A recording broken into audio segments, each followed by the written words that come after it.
அகிலத்தை படைத்து பரிபக்குவப்படுத்தும் வல்ல நாயகனாகிய அல்லாஹ்விற்கு எல்லா புகழும் உரித்தாகட்டும்.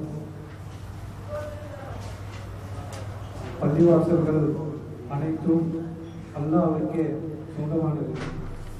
அப்படிப்பட்ட பள்ளிவாசலை இன்றைக்கு இலங்கையிலே ஆட்சி நடத்தக்கூடிய ரத்தனை பிடித்த ஓனாய் ராஜபக்சேவின் சீடர்கள்,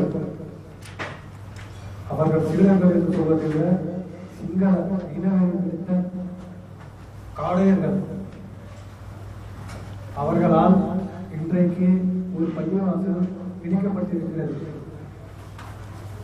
அதாவது ஒரு பள்ளிவாசல் அவங்க இடிச்சாங்க, அல்லாஹ் தஆலா 1000 பள்ளிவாசல் இருப்பான். இங்க ஒரு பள்ளிவாசல் இடிச்சாங்கன்னா இங்க ஒரு வசூல் பண்றாங்க. அது அல்லாஹ்வுடைய வேலை. ஆனா இதற்கு முன்னாடி அவங்களுடைய சூழ்ச்சி என்ன அப்படின்னாக்கா, அது சிங்களர்களுடைய ஆட்சியின் கீழ் அந்த நாடு வர வேண்டும் என்பதுதான் அவர்களுடைய சூழ்ச்சி. அதற்காகத்தான் அங்கே தமிழர்கள் கொல்லப்பட்டார்கள், அப்பாவிகள் சுமையாகப்பட்டார்கள். இன்றைக்கு அவர்களை ஒதுக்கிவிட்டு அங்கே இன்னொரு பெரும்பான்மையாக இருக்கக்கூடிய இஸ்லாமியர்களை ஒடுக்குவதற்காக இந்த சூழ்ச்சி நடந்து கொண்டிருக்கிறது. இது எப்படின்னாக்கா, இந்துத்துவாவுடைய சியோனிஸ்ட் என்று சொல்லக்கூடிய யூதர்களுடைய வழியிலே இவர்களும் சென்று கொண்டிருக்கிறார்கள். அந்த நாடு சிங்கள நாடு என்று அவர்கள் அறிவிக்க வேண்டும். இதுதான் அவர்களுடைய நோக்கம். அதற்காக அங்கே இருக்கக்கூடிய பள்ளிவாசல்களையும் அங்கே இருக்கக்கூடிய மற்ற வழிபாட்டு தலங்களையும் இடித்துவிட்டு அவர்கள் அங்கே ஆதிக்கம் செலுத்த திட்டமிட்டுக் கொண்டிருக்கிறார்கள். அந்த திட்டத்தை நாம் அனைவரும் வல்ல ரஹ்மானுடைய உதவியால் உடைத்து நொறுக்க வேண்டும். இன்றைக்கு பாபர் பள்ளி இடித்தவனுக்கு 2 பங்கு என்றும் இறந்தவனுக்கு 1 பங்கு என்றும் அநீதியான முறையில் தீர்ப்பை கொடுத்திருக்கிறார்கள். அதே போன்றுதான் இலங்கையிலும் நடத்த திட்டமிட்டு இருக்கிறார்கள். அதற்காகத்தான் இந்த முன்னோடியான பள்ளிவாசல் தகர்ப்பு விஷயம். அதனால அனைவரும் ஒற்றுமையோடு இருந்து, சகோதரர்கள் சொன்னது போல, மதம் என்பது வேறு, மொழி என்பது வேறு.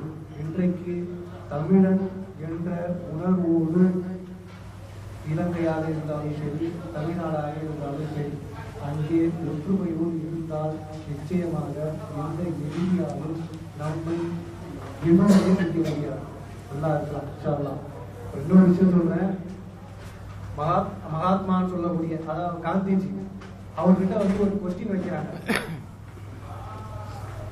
எந்த ஆட்சியை நீங்க விரும்புறீங்க அப்படின்ட்டு. அவர் சொல்றாரு, உமர் ரலியல்லாஹு அன்ஹு அவருடைய ஆட்சி தான் நான் விரும்புறேன், இஸ்லாமிய ஆட்சி நான் விரும்புறேன் அப்படின்னு சொல்றாரு. எதற்காக அப்படின்னாக்கா, ஒரு ஹதீஸ் இருக்கு. என்ன ஹதீஸ்னா, போர்க்காலங்களிலே தொழுகைக்கான நேரம் வந்துருச்சு, தொழுவதற்காக போறாங்க. அங்க ஒரு தேவாலயம் இருக்கு. அந்த தேவாலயத்துல பாதிரியார் இருக்காரு. அவர் சொல்றாரு, நீங்க இங்க தொழுவீங்க அப்படின்னு சொல்றாரு. அதற்கு அவர் மறுப்பு தெரிவிக்கிறார். உமர் ரலியல்லாஹு அன்ஹு அவர்கள் மறுப்பு தெரிவிச்சுட்டு, இல்ல பரவாயில்ல, பிற்காலத்துல அது சொல்றாங்க. எதுக்காகனாக்கா, நாங்க அந்த தொழுவிட்டு வந்தாக்கா எங்களுடைய ஆட்சி வந்துடுச்சுன்னா என்னுடைய சகாபாக்கள், என்னுடைய தோழர்கள், என்னுடைய வம்சம் வரக்கூடிய சமுதாயத்தவர்கள் அங்கே உரிமை கொண்டாடிவிடக் கூடாது என்பதற்காக நான் அதை மறுத்து ஏற்பட்ட ஒரு மார்க்கம். அதாவது அவர்களுடைய தத்துவத்தினருக்கும் வலியத்தில், உங்களுடைய வழி உங்களுக்கு, எங்களுடைய வழி எங்களுக்கு.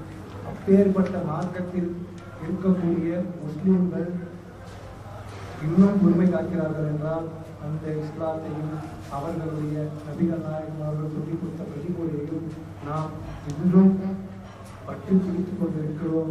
இன்ஷா அல்லாஹ் பொறுமை காப்போம். இதற்கு மேலும் அவர்கள் எங்களை எதிர்க்க நினைத்தால் சகோதரர் சொன்னது போல பதில் அது கிடைக்கும். நீ பள்ளிவாசல் வச்சன்னா நம்ம புத்தர் புத்தர் சிலையை உடைப்போம், என்னால முடிஞ்சது பண்ணிடுவோம், இதுதான் செய்வோம் நாங்கள், இதுதான் எங்களுடைய வழி. அதனால இந்த ராஜபக்ஷன்றதை விட ஓனாய், ரத்த வெறி பிடித்த ஓனாயின் இந்த